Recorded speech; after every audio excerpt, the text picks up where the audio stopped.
他往鸡蛋里注入自己的体液，40天后竟然制造出了一个诡异生物，甚至呢还会喷射某种毒液。但谁都没有想到，从这之后，大叔就突然断更消失了，没有任何消息，谁都不知道发生了什么事。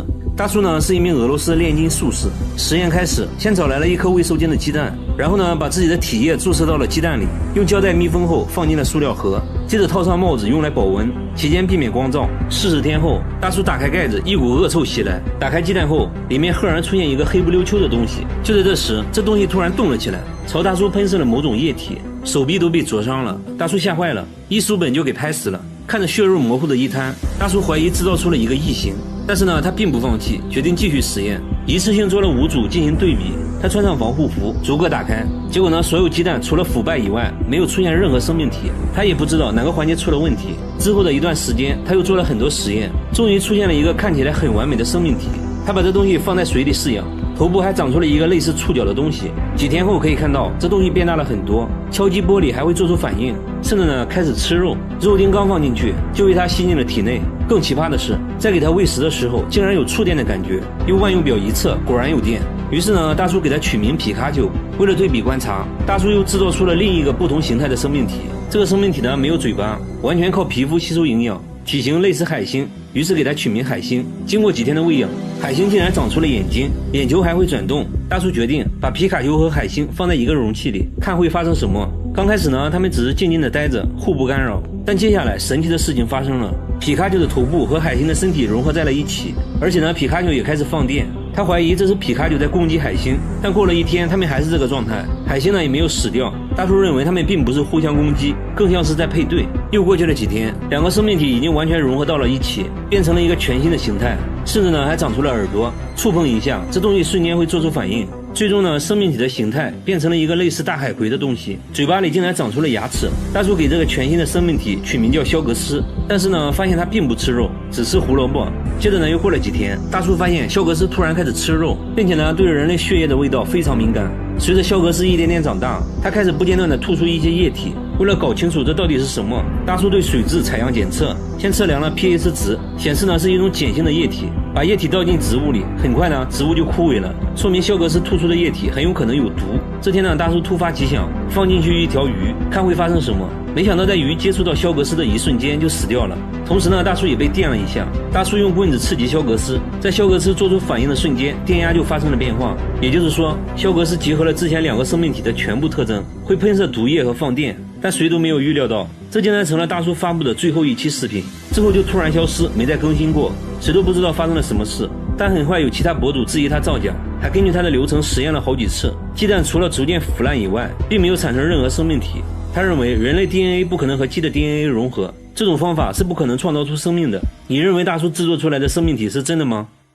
只需要把手按在100万美金上，最后一个把手拿开的就可以获得100万奖金。这是国外土豪哥举办的不能动挑战，挑战过程中竟然还有人尿了裤子。看到最后我是万万没想到，最后放手的人竟然是他。4位挑战者都信心满满，有人表示起码坚持个1星期，还有人说今天就算把手砍了也要拿走这100万。然而黄衣服的小哥微微一笑，全程呢啥也没说。很快呢1个小时过去了，他们看起来都很轻松。时间来到第3个小时，仍然没有人放手。土豪哥准备给他们增加难度，玩起了剪刀石头布，结果呢没人上钩，接着朝他们丢饮料，也都被另一只手接住了。他们轻松躲过了所有套路。就这样又过去了6个小时，4位挑战者已经有些疲惫了。土豪哥决定给他们投喂食物，但是呢只能用嘴来接，接不到的话还要戴1个小时头盔作为惩罚。结果呢他们都被戴上了头盔，简直雪上加霜。很快9个小时过去了，终于有人憋不住了，黑衣小哥竟然尿了裤子，简单给他处理了一下，挑战继续。1夜过后查看监控，发现了第1个犯规者。红衣小哥下意识的把手抬起了1秒钟，没办法只能提前出局。不过呢土豪哥给了他1万美金作为安慰。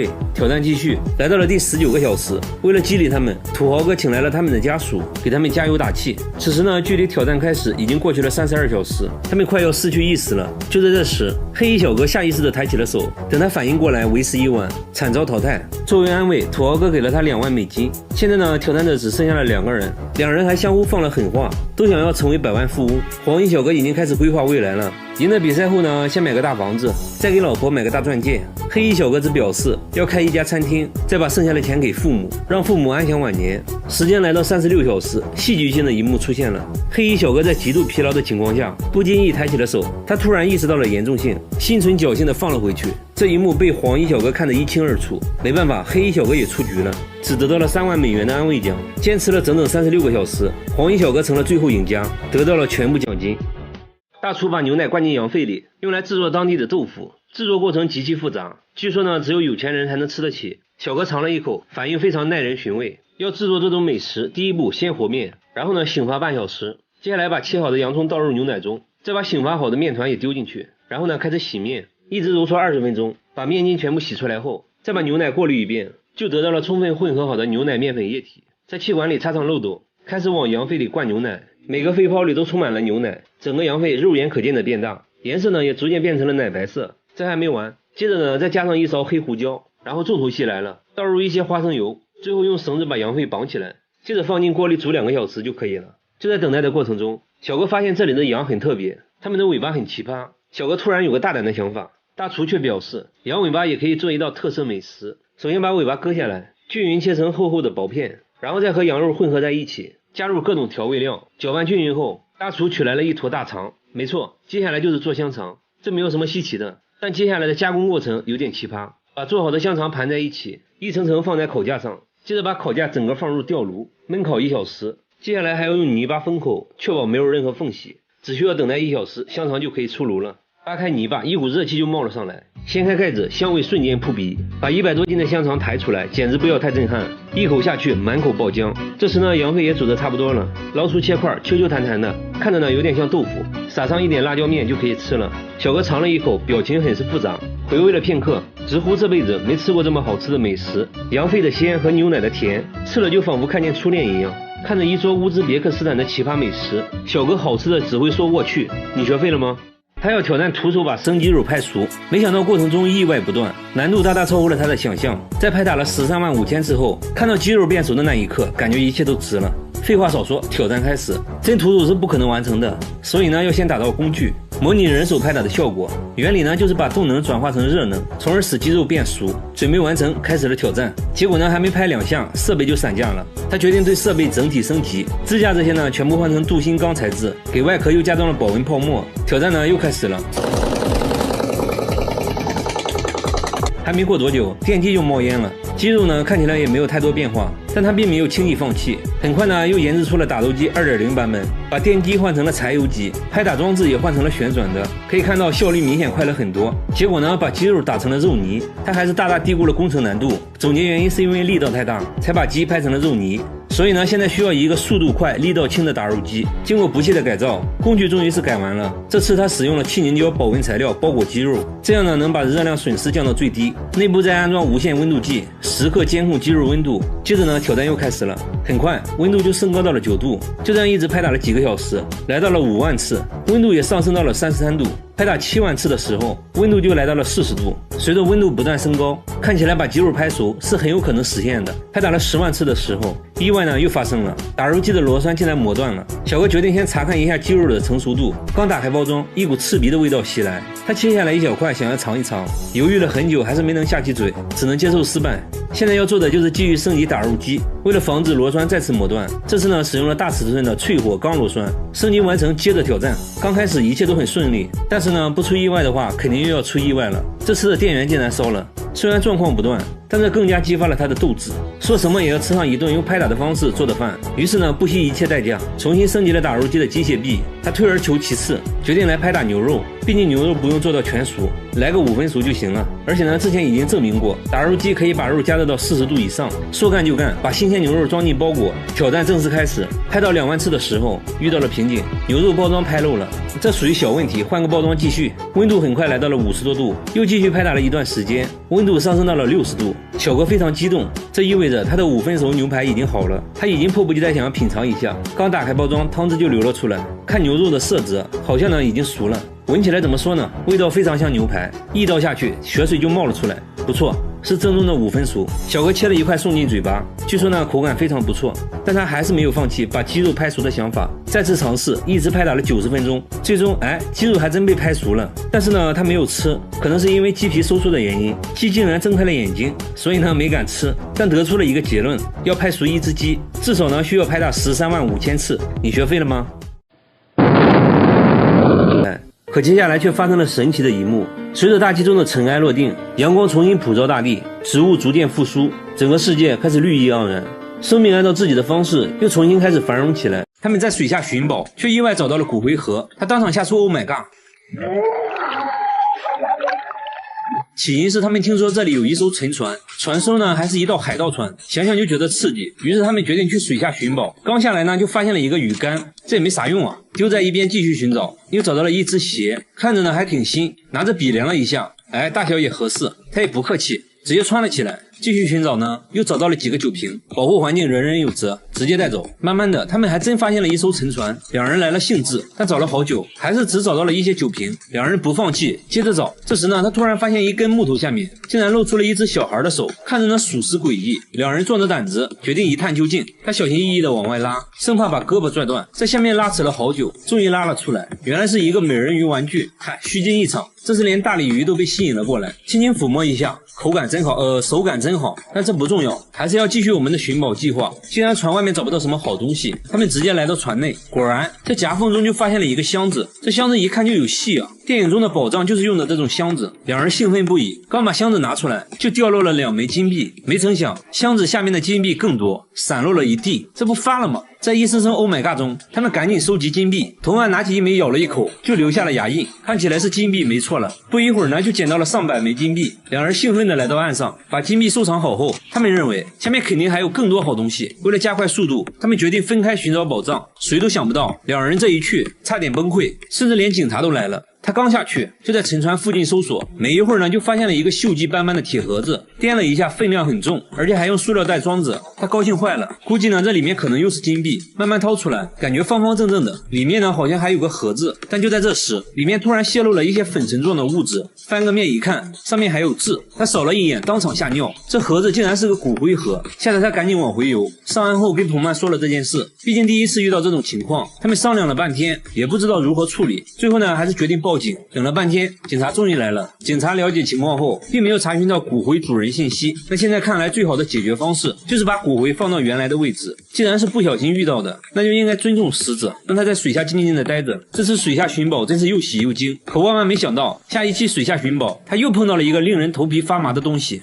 他家的电灯一到半夜就自动亮，房门偶尔还伴随着咯吱咯吱的怪声。最后得知真相的大爷那是欲哭无泪。刚开始呢，大爷以为是老伴上厕所忘了关灯，但老伴却说自己根本就没上厕所，两人也没在意，关了灯继续睡觉。可没想到第二天后半夜，大妈起床上厕所，就发现隔壁房间的灯又亮了。就这样，老两口相互埋怨，都说是对方开了灯，毕竟两人都上了年纪，记性不好很正常。到底是谁忘了关灯还真不好说。第3天晚上，大爷留了一手，睡觉前呢把隔壁房间的灯仔仔细细的给关上了，确认再3才上床睡觉。可当大爷半夜上厕所，隔壁房间的灯居然又亮了，大爷瞬间紧张起来，难道家里进贼了？他悄悄抄起家伙，找了一圈呢，啥也没发现，而且家里东西一样也没少。这下大爷更慌了，不是小偷的话那是什么？这下彻底睡不着了，越想呢越害怕。这还没完，接下来的每个晚上，电灯就跟定了时间似的，一到后半夜它都会自己亮。为了搞清楚怎么回事，大爷把灯泡好好检查了一番，一遍遍的试开关，灯都是好好的，一点毛病没有。大爷肯定这不是灯泡本身的问题，实在没办法了，大爷决定今晚就住在这间房间里，一刻不离的守着电灯，看究竟是怎么回事。足足守了几个钟头，就在困得受不了的时候，头顶上的电灯突然就亮了。又过了一段时间，自己呢又灭了。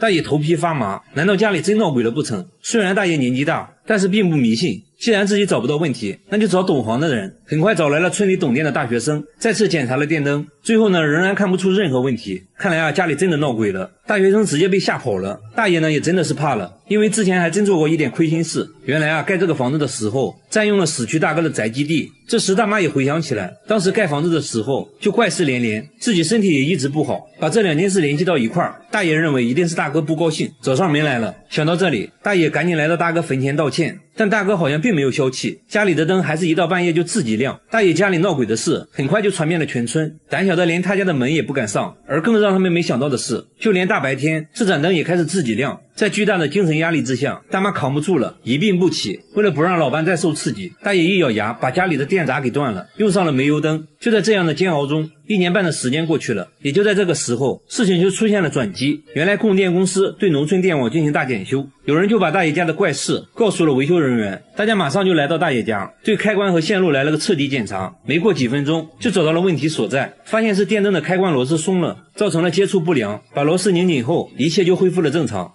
这个泉水里的鱼会嗑瓜子，还会和人一样吐出瓜子皮，甚至呢还能吃核桃。不仅如此，据说这鱼竟然还能长生不老，被当地村民奉为神鱼。更加诡异的是，人只要吃了这鱼就会生病，即使连猫都不敢吃这里面的鱼，村里的野猫路过这里都会选择绕道而行。这种种难以解释的现象让当地村民对神鱼信奉不已，甚至呢有人开始为神鱼塑像。乍一看，这些鱼和普通的鱼并没有什么区别。记者好奇地丢进去几颗瓜子，果然很快就有鱼把瓜子吃了下去，然而并没有发现有鱼吐出瓜子皮。过了一段时间后，水面上还真出现了一些瓜子皮。为什么会出现这种现象？记者四处打听，却听到了一个更惊人的秘密。这鱼不仅仅会嗑瓜子，还会定期集体消失。每年一到农历6月初，神鱼就会凭空消失5天，5天一过，这些鱼又会神奇的出现。而且鱼在生长的过程中，身体会慢慢变弯曲，形状异常诡异。对于这些鱼究竟从何而来，当地人都说不出个所以然。为此我们找来了水产专家，希望专家能给出合理的解释。一来到神鱼泉，专家便给鱼喂起了瓜子，很快水面上就冒出了瓜子皮。由于很多细节没办法看清楚，专家决定捞上一条仔细观察。然而呢，神鱼特别灵活，捞了半天一条也没捞到。不过在打捞的过程中，专家还是看出了一点端倪。他发现这些鱼越看越像是当地抚仙湖独有的一种鱼类，一种叫云南倒刺巴的鱼。为了验证猜测，我们决定前往抚仙湖捞上几条倒刺巴来对比。见到刚捞上来的倒刺巴，专家便肯定这就是神鱼泉中的鱼。不过由于长期生活环境的不同，两者在外形上还是有所差异。但奇怪的是，抚仙湖中的鱼并不会嗑瓜子。那这些鱼是如何来到神鱼泉的？专家认为可能是很久以前人为放进去的。专家仔细观察吐出的瓜子皮，发现瓜子皮上的黑色花纹都不见了。专家断定瓜子皮是被鱼磨出来的，通过咽喉齿的研磨就磨开了瓜子，果实吃了下去，瓜子皮呢也就被吐了出来。至于神鱼泉的鱼为什么会选择吃瓜子，是由于泉水封闭，周围呢没有食物来源，再加上当地人都把它奉为神鱼，就把自己喜欢吃的瓜子给它吃，鱼也只好慢慢学会了吃瓜子。专家还说，这鱼最喜欢吃的其实是菜叶。果然，把瓜子和菜叶同时丢进池中，神鱼争先恐后的抢着菜叶，瓜子无人问津。至此，神鱼嗑瓜子的疑问解开了。总结来说，就是饿的，给啥吃啥。至于当地盛传的吃鱼会生病的说法，完全是因为心理作用。而他们每年离奇消失的5天，其实是到了产卵的季节，找地方产卵去了而已。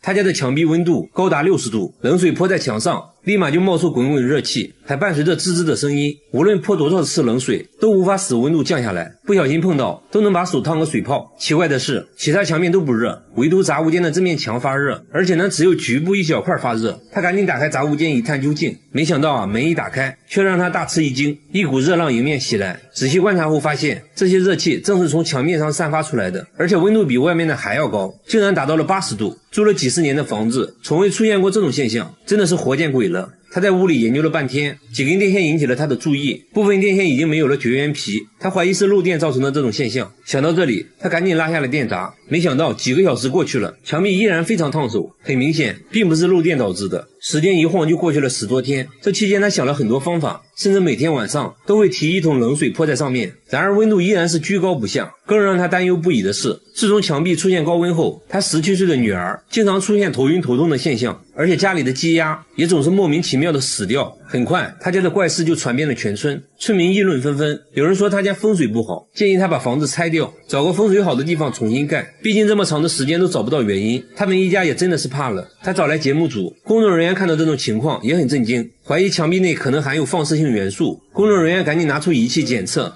里里外外检测了半天，并没有发现任何放射性元素。这时呢，又有人说房子下面可能有温泉。随后节目组又找到了当地地质学家，专家不认为地下有温泉，温泉是不可能使墙壁发热的。目前呢，各种可能都被一一推翻，最后只能死马当活马医，找来了电工师傅。经过将近2个小时的仔细查找，答案终于浮出水面。原因就是漏电导致的，但不是他家漏电，而是邻居家漏电，漏到了他们家里。随后专家又解释了一通，反正呢大体意思就是邻居家的电源线和他家的电源线搭在了一起，他家的开关有破损，和墙壁内的钢筋连在了一起，这就构成了一个闭合回路，慢慢的就导致了墙体发热。至于用手摸没有触电，是因为墙体混凝土的内阻比较大，所以只能感觉到墙壁发热。至于女儿经常头痛的原因，可能是由于体质太差感冒了，而积压经常死亡的原因应该是一种家禽类的传染病导致的，与墙壁发热无关。他靠着文爸爸的臭袜子成功减肥，1年时间内竟然从160斤减到了98斤。他只要肚子饿了就去闻爸爸的臭袜子，还说刚脱下来冒着热气的袜子效果最好。之所以用这种奇葩的减肥方式，完全是因为那件事，直到最后瘦下来我才知道她有多漂亮。她之前也是个苗条的女孩，22岁那年去海外留学，寄宿在当地的居民家里，这一家人呢都是重量级的，每顿都是大鱼大肉。她刚开始也很懵，因为本身不喜欢吃肉，但架不住主人的热情，就跟着吃了起来，加上听不懂英语，别人问她好不好吃，她只会说 yes。 主人以为她很喜欢吃肉，之后呢更是顿顿大鱼大肉。仅仅过了3个月，体重就增加了30斤，渐渐的也习惯了这种饮食方式。吃饭时她最常说的就是再来一碗。她尤其喜欢吃奶油，无论是烤肉还是零食，她都喜欢蘸上满满的奶油。慢慢的她发现之前的衣服已经穿不下了，肚子上的游泳圈也越来越明显，但即使这样她也不觉得自己胖，因为和当地朋友比起来，她属于是非常苗条的，而且当地男生就喜欢胖胖的女孩。于是呢她想着继续增肥，把朋友当成了自己的目标，比之前吃的更夸张，1年时间内体重变成了160斤。果然凭借胖胖的身材，在酒吧还真被帅哥搭讪了。留学结束后，她迫切的想回国，给男朋友展示自己的魔鬼身材。就在她想和男友来个拥抱时，结果男友根本没认出来，男朋友震惊了，你谁啊？隔天男友就提出了分手，理由呢也非常直接啊，你太胖了。他终于明白自己这不叫微胖，而就是胖，发誓要减肥。于是呢开始运动，接着控制饮食，坚持了没几天，实在饿得受不了了，就在放弃的边缘，突然传来了一股恶臭，抬头一看就看到了爸爸的袜子。有这么臭吗？拿过来一闻，差点晕过去，瞬间就没了食欲，还不停的想吐。他突然灵光一现，通过闻臭袜子来控制食欲好像还不错，于是只要肚子饿了就去闻爸爸的臭袜子。刚脱下来的袜子效果最好，闻一下能顶一整天。再后来呢，他把臭袜子随身携带，父母吃饭他就闻臭袜子。就这样坚持用闻袜子的方式减肥，1年时间内他从160斤减到了98斤，之前的裤子穿在身上足足大了1大圈。但是大家不要模仿，这只是他个人的减肥方式，不一定正确，也并不适合所有人，搞不好还容易肺部感染脚气。减肥呢量力而行，健健康康最重要。他后背上竟然长了一个脑袋，还变得越来越大，摸起来呢软软的，感觉里面好像有东西在动，但谁都不知道里面到底是个什么东西。然而医生的一句话让所有人大惊失色，直到最后把脑袋切开，才看见他的真面目。大叔说自从多了一个脑袋，感觉自己变聪明了很多，但常常感觉后背有虫子乱钻，手臂和脖子还经常会失去知觉，心里呢会产生2种不同的声音，分别控制自己，常常会产生邪恶的念头。他怕以后无法控制自己，真的做出什么不好的事，所以呢赶紧找到了医生，来了个线上会诊。当他把衣服脱掉，这东西的个头属实把医生吓了一跳。他说这东西已经长了23年，有一次呢在野外洗澡，过了没几天就长出了这东西。刚开始呢和葡萄差不多大小，慢慢就变成了这样。会诊过程中他突然开始胡言乱语，还奇怪的大笑，看着呢根本不受控制的样子。医生顿感不妙，怀疑是洗澡时感染了食脑虫。当食脑虫侵入体内，会一点点啃食神经组织，患者就会出现头痛、恶心、四肢麻木的症状。由于肿块紧靠着脑袋，医生怀疑食脑虫已经侵入了大脑，情绪控制相关的大脑区域已经受到了干扰，大叔才会出现幻觉、精神错乱等症状。一旦食脑虫开始啃食视神经，那他将会有失明的可能。现在必须要尽快进行手术，看看这个脑袋里到底有什么。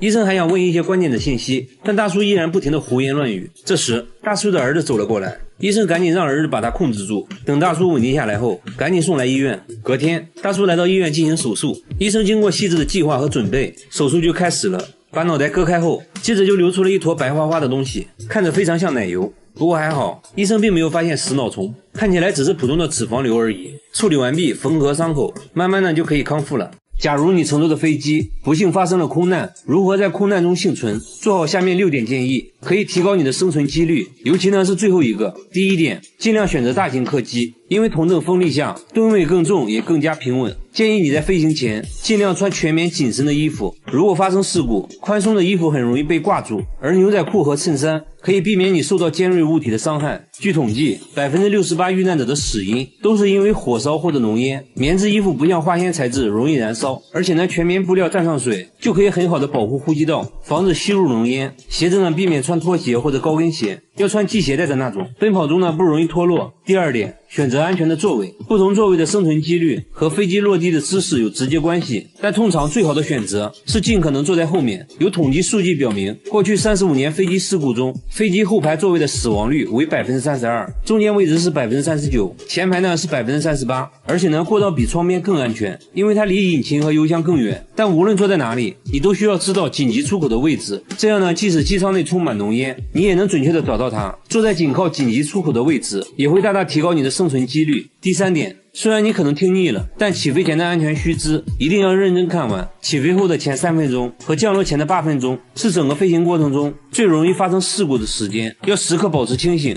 系好安全带，收起小桌板，放好随身行李。第4点，保持冷静。如果真的发生了坠机，尽量呢不要恐慌。很多人会紧张到不会解安全带，飞机失事的前90秒是最重要的，将决定你的命运。仔细听现场指示，做好防冲撞姿势。首先呢，身体前倾，弯腰抱膝，并保持头部靠近前面的座位。有2个目的，一个是尽量减少甩尾，另一个是减少2次撞击的可能性。这时呢，机舱可能会突然失去压力，甚至呢严重缺氧。在你失去知觉前，有大约10秒钟的时间，所以如果看到氧气面罩掉下来，马上给自己戴上，再尽量尝试帮助其他人。第5点，如果飞机已经撞到了地面，你有机会从飞机上撤离，那就不要再拿行李了，逃命要紧，不然呢很可能被困在燃烧的飞机上。第6点，等你顺利逃出机舱后，尽可能远离坠机地点，因为飞机很有可能会爆炸，你需要在逆风方向上至少跑150米，然后等待救援。从统计数据来看，飞机是最安全的出行方式之一，空难中上升的几率是1100万分之一，比你吃饭被噎死的概率还低。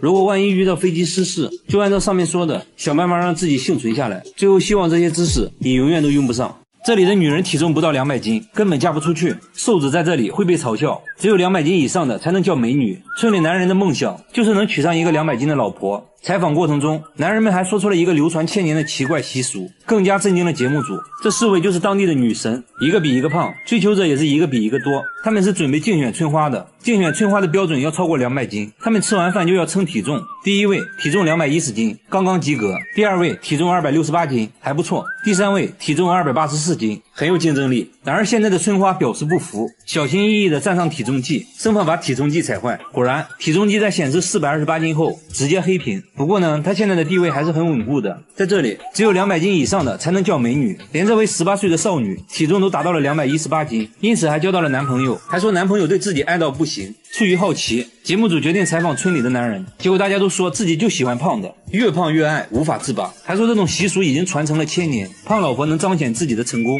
可以到处炫耀。他们这里信奉一句话，老婆要娶胖胖的，生活才会旺旺的。采访过程中，我们还看到了一对夫妻正在秀恩爱，男人在帮妻子抠头皮屑，眼神中流露着对妻子的宠溺。接着我们又去了村里有名的模范夫妻家里，一进门就看到女人在睡觉，丈夫小心翼翼地把妻子叫醒，还贴心地给妻子涂抹爽身粉，防止起痱子。女人说结婚16年，丈夫一直都是这样宠自己，感觉自己就像小公主一样，还说自己结婚前瘦瘦巴巴的，一点都不好看。啥也别说了，直接上秤吧，294斤，果然是标准的美女身材。工作人员想要挑战下，把300斤的小公主背起来，是种什么体验？结果呢，差点骨折。女人又向节目组展示了自己的衣服，看着异常肥大，女人却说这是为了凸显身材的紧身裤。接着呢，还穿了起来，看得出来确实很凸显身材。她每天的工作就是吃饭、睡觉、看电视，最常说的话就是饭做好了吗？丈夫听到就赶紧去做饭，说娶个老婆不容易，关键呢还娶了个这么漂亮的，自己的老婆肯定要自己疼。女人拍着快饿扁的肚子，焦急地等待着。终于丈夫端来了饭菜，直接端到了妻子面前，赶紧给妻子盛了一盆。妻子接过米饭大口开造，不一会儿一盆米饭就见了底，酒足饭饱，拍拍小肚腩，赶紧补个午觉。洗碗这种小事肯定是老公的，妻子只负责胖就行了。女人还告诉节目组自己保持身材的秘诀，那就是要多吃米饭，因为米饭属于碳水化合物，可以很好的维持我们的身材。然后呢，就是吃完就睡。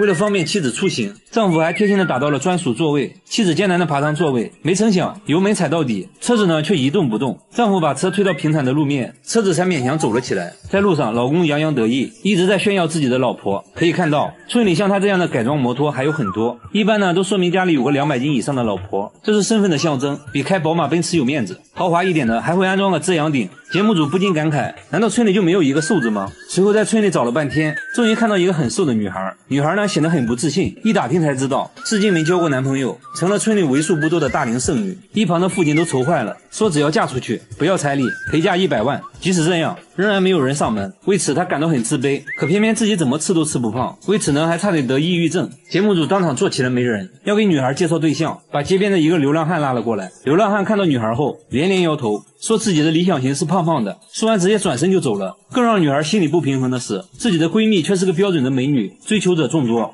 这不，闺蜜刚回家，家门口就出现了3个追求者，其中一个已经追了2年，他们在门口蹲守半天，只为看闺蜜一眼。舔狗们和男孩们一直到深夜才离开，还说明天再来。看得出来，闺蜜也很享受这种众星捧月的感觉。所以美的标准从来都不是唯一的，萝卜青菜各有所爱，自己喜欢最重要。花80万买的新房子竟然长出了黑色蘑菇，一天就能长高半米，一到晚上呢还会化成一滩黑水，看着非常瘆人。最诡异的是，拔掉后第2天就会重新冒出来，还越长越多，主人直接被吓哭了。物业把地板拆开后才发现情况远比想象的还要可怕，然而专家说的话却更加让人意外。反正就是上个月开始吧，具体是哪天我真是忘记了。蘑菇我们自己弄掉过三次了，然后这是最严重的一次。这是早上，这是晚上，然后昨天突然间，你看就一天的变化变成这样子。到晚上的时候，我就特别着急，很多嘛，你刚刚也看到了，很严重的。然后我就带着小孩，我就在家里，我也不知道怎么办，我就哭啊。